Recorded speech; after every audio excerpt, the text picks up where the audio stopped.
And so, my fellow Americans, ask not what your country can do for you. Ask what you can do for your country. Mr. Gorbachev, tear down this wall.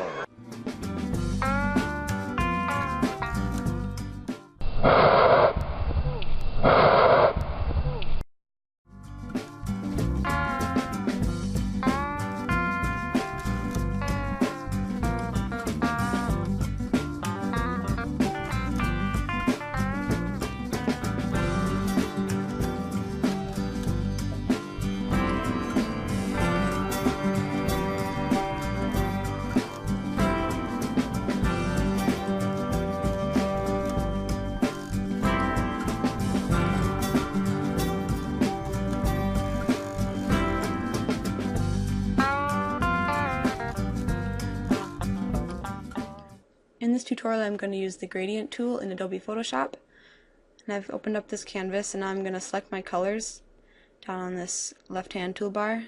Got a light blue and I'm going to create a darker blue. Then I'm going to select the gradient tool on the left side here, which is this box, the gradient inside, and then you'll see this toolbar appear up on top. There's different options that will determine how your gradient looks. The first one is the linear gradient.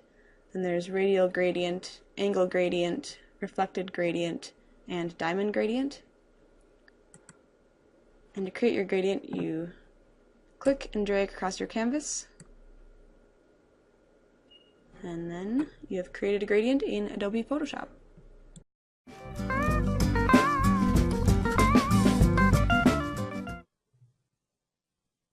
This presentation examines the concept of relearning as well as the role testing plays in learning and relearning information.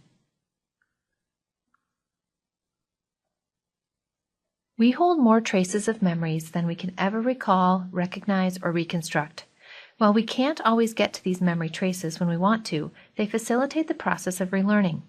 For example, I took French in college, but I haven't practiced it at all since then.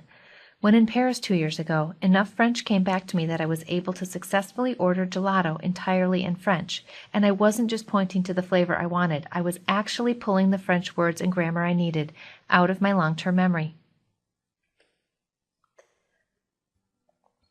We have a large number of memory traces that assist in relearning information, called our memory savings. These memory savings help us reconstruct information in the process of relearning, and as a consequence, we are able to relearn something more quickly than the first time we learned it. How well something is learned initially will determine how easily we can relearn it in the future. Two types of practice used to learn information result in different levels of learning for long-term remembering.